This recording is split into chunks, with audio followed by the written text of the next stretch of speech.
did it feel to be back on a Star Wars set after 30 years?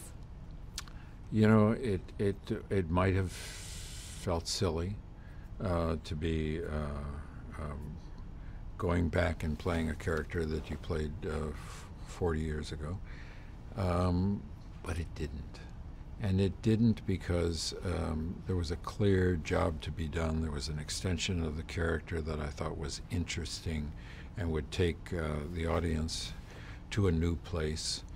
There was a development in the character that doesn't play out on screen, but is referred to in a way that the audience understands the circumstances that have been part of Han's history between the last of the first three and the events that we're following in this one. And those circumstances in his life have created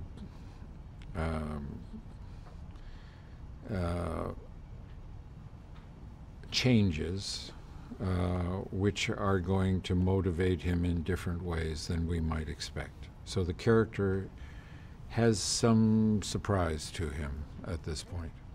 Tell us about the Millennium Falcon. Is it the same as you left it? The Millennium Falcon,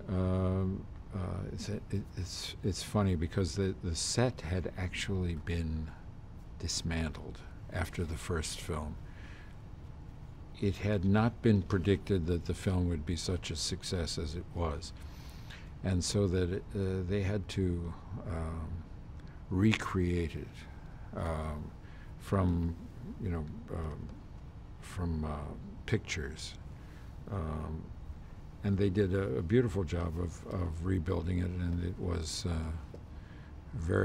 it was indistinguishable to me from the original set.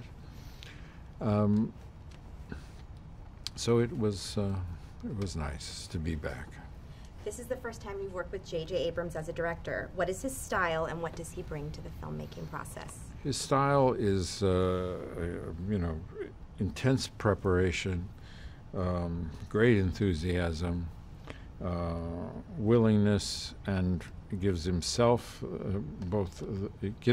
the freedom to make changes in his expectations according to what he sees on the set.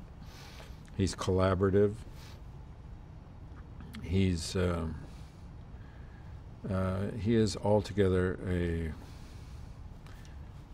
consummate master of his craft. Last question. What do you think of the newcomers to the franchise, John Boyega and Daisy Ridley?